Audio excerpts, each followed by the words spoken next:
La mia avventura è semplice ma lunga, è lunga di 5 anni, che è la ricerca e il tempo dalla ricerca per ritrovare un milite ignoto. Era mio nonno e dopo 5 anni di ricerche qui in zona, in Slovenia, e finalmente l'abbiamo ritrovato ed è qui sepolto al Sacrario di Oslavia.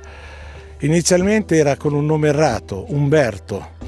Poi è stato, con le mie insistenze, la mia tenacia, il mio non dico altro, e finalmente è arrivato il suo vero nome, Alberto Romani.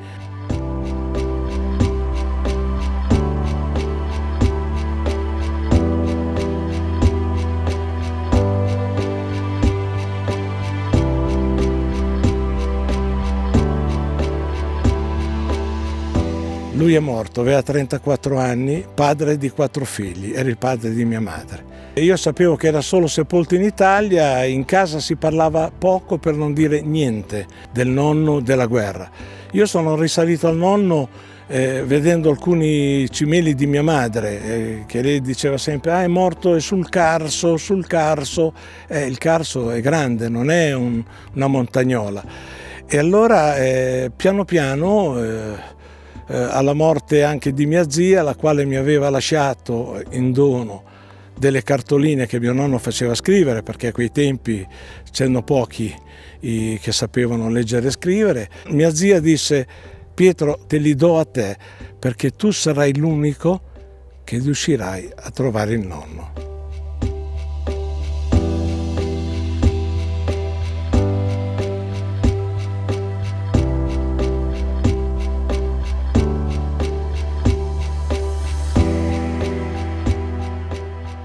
E io sono partito da un messaggio che ho ricevuto, dove diceva che era morto nell'ospedaletto da campo 186 di Case Strgari, un nome strano perché è Slovenia, ma lì dov'è? Non si sapeva.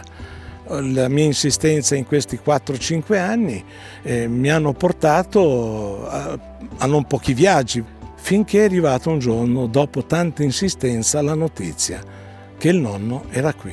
E lei pensi che io qui ci sono venuto 4 volte senza sapere che lui era qui. Ma qualcuno, come che mi spingesse in avanti e mi dicesse: vai là che lì trovi qualcosa. E infatti è qui. E oggi sono qui a ricordarlo e fare onore.